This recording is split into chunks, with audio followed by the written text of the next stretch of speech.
ఉప్పులు, పప్పులు, ఊరగాయ ఇలా పలు రకాల పచారీ సామాన్లు దొరికే అంగడి కాస్త కాలక్రమంలో రూపాంతరం చెంది సూపర్ మార్కెట్ గా రూపురేఖలు మార్చుకొని అందంగా, ఆకర్షణీయంగా పేదవాడి నుండి పెత్తనం చెలాయించే పెద్దవాడి వరకే కాకుండా మరీ ముఖ్యంగా మధ్యతరగతి, ఎగువ మధ్యతరగతి కుటుంబాలే టార్గెట్ గా వృద్ధి చెందుతున్న క్రమంలో ఎటువంటి అంగు, ఆర్భాటం, అడావిడి, అడ్వర్టైజ్మెంట్ లేకుండా రిటైల్ రంగంలో ఆకాశమే అద్దుగా దూసుకుపోతున్న ఒకే ఒక సూపర్ మార్కెట్ డీమార్ట్. కేవలం మౌత్ పబ్లిసిటీ ద్వారా మిడిల్ క్లాస్ పీపుల్ పై పంజా విసురుతూ కుటుంబాలనే తన చెప్పు చేతుల్లో పెట్టుకుంది. ఇంతలా డీమార్ట్ కు ఆదరణ పెరగడానికి కారణం డిస్కౌంట్ ఫార్ములా. ఎటువంటి నిత్యావసర వస్తువులైనా చౌకగా, సరసమైన ధరలకు దొరుకుతాయి అన్న నమ్మకం. అంతకు మించి ఒకటి కొంటే ఒకటి ఫ్రీ అన్న నమ్మలేని నిజం. బ్రాండెడ్ వస్తువులైనా, నాన్ బ్రాండెడ్ వస్తువులైనా ఖచ్చితంగా ఎంఆర్పి రేట్ల కంటే తక్కువకు దొరకడం. ఏ సూపర్ మార్కెట్ లో రాని డిస్కౌంట్ ఒక్క డీమార్ట్ లోనే ఎలా వస్తుంది? ఇందులో ఏదైనా మోసం ఉందా, లేక అక్కడ దొరికేవి అన్ని డూప్లికేటా అనే సందేహం వస్తుంది. కానీ ఒక్కసారి డీమార్ట్ కి వెళ్లి చూస్తే మీ సందేహం ఖచ్చితంగా పోతుంది. డీమార్ట్ ను స్థాపించింది ఒక మధ్యతరగతి మార్వాడి కుటుంబానికి చెందిన రాధాకిషన్ దమాని అనే వ్యక్తి. ఇతను డీమార్ట్ అనే సూపర్ మార్కెట్ ను స్థాపించడానికి ముందు, అంటే డిగ్రీ చదివే రోజుల్లో తన బ్రదర్ స్టాక్ మార్కెట్ లో బ్రోకరేజర్ గా పనిచేసేవాడు. తన బ్రదర్ ద్వారా స్టాక్ మార్కెట్ లోకి ఎంటర్ అయ్యి బ్రోకరేజర్ గా పనిచేసి కాస్త డబ్బు సంపాదించాడు. ఆ డబ్బుతో స్టాక్స్ కొనడం, అమ్మడం, ఇలా ఇంకాస్త డబ్బు సంపాదించాడు. అలా స్టాక్ మార్కెట్ లో పట్టు సాధించి డబ్బు సంపాదిస్తున్న టైంలో అనివార్య కారణాల వల్ల స్టాక్ మార్కెట్ నుండి బయటికి రావాల్సి వచ్చింది. ఆ టైంలో ఏదైనా బిజినెస్ చెయ్యాలి అని ఆలోచిస్తూ ఉండగా ముంబైలో అప్నా సూపర్ మార్కెట్ తన దృష్టిని బాగా ఆకర్షించింది. వెంటనే ఆ అప్నా సూపర్ మార్కెట్ యొక్క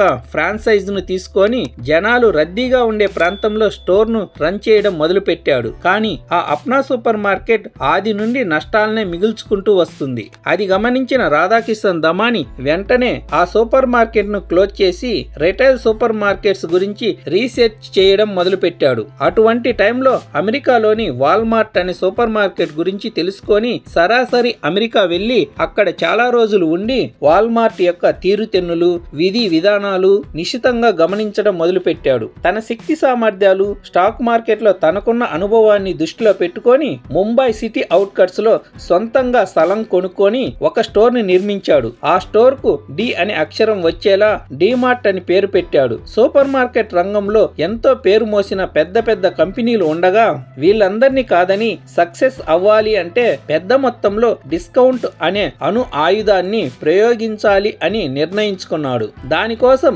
ఆది నుండి అన్ని అవసరాలను అదుపులో ఉంచడం మొదలు పెట్టాడు. బిల్డింగ్ రెంట్ ఉండకూడదు, స్టోర్ మీద బ్యాంకులో అప్పు ఉండకూడదు, దాని ద్వారా ఈఎంఐ లాంటి గుదెబండ ఉండకూడదు, హెవీ మెయింటెనెన్స్ లాంటివి ఏమీ ఉండకూడదు అనుకున్నాడు. మరి కాస్త ఎక్కువ మొత్తంలో ప్రాడక్ట్స్ ను కొనడం, వాటిని స్టోర్ చేసుకోవడం, ఆ ప్రాడక్ట్స్ ను ఎక్కువ డిస్కౌంట్ లో కస్టమర్ కి అమ్మడం చెయ్యాలి అనుకున్నాడు. ప్రాడక్ట్స్ ను కొనే విషయంలో state dealers, district dealers, city dealers, area dealers, local dealers తో సంబంధం లేకుండా డైరెక్ట్ గా మ్యానుఫ్యాక్చరింగ్ కంపెనీతో డీల్ కుదుర్చుకున్నాడు. ఎక్కువ మొత్తంలో ప్రాడక్ట్స్ కొనడం, తక్కువ టైంలో కంపెనీకి క్యాష్ పేమెంట్ సెటిల్ చేయడంపై దృష్టి సారించాడు. ఫర్ ఎగ్జాంపుల్ అంబికా దర్బార్ అగరబత్తి ఎంఆర్పి 50 రూపాయలు ఉంటే అది తయారు చేయడానికి కంపెనీకి 30 రూపాయలు ఖర్చు అవుతుంది. ఆ ప్రాడక్ట్ ను 5 రూపాయల లాభంతో, అంటే 35 రూపాయలకు స్టేట్ డీలర్స్ కు అమ్ముతుంది ఆ కంపెనీ. అక్కడి నుండి డిస్ట్రిక్ట్ డీలర్స్ చేతికి వచ్చేసరికి కాస్త మార్జిన్ తగ్గిపోతుంది.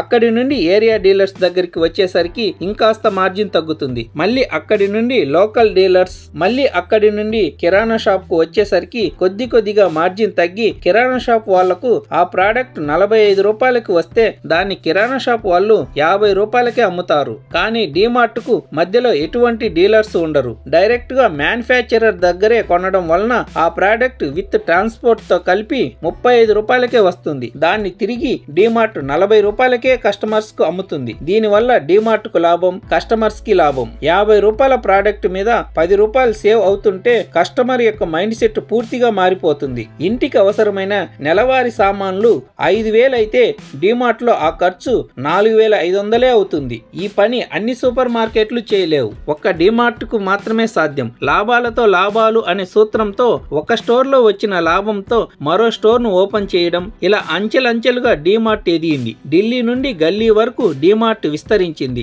డీమార్ట్ జనరేట్ చేసిన రెవెన్యూతో రాధాకిషన్ దమానీ ఇండియాలో అత్యంత ధనవంతుల జాబితాలో మొదటి వరుసలో నిలిచాడు. ఎప్పుడూ కూడా తక్కువ టైంలో లాభాలు కాకుండా లాంగ్ టైంలో మోర్ ప్రాఫిట్స్ వచ్చేలా బిజినెస్ ను ప్లాన్ చేసుకోవాలి. ఫండమెంటల్ స్ట్రాంగ్ గా ఉండాలి అని చెబుతాడు Radhakishan Damani. Thank you friends. నా ఎక్స్ప్లెనేషన్ నచ్చినట్లయితే వీడియోను లైక్ చేసి ఛానల్ ను సబ్స్క్రైబ్ చేసుకోండి.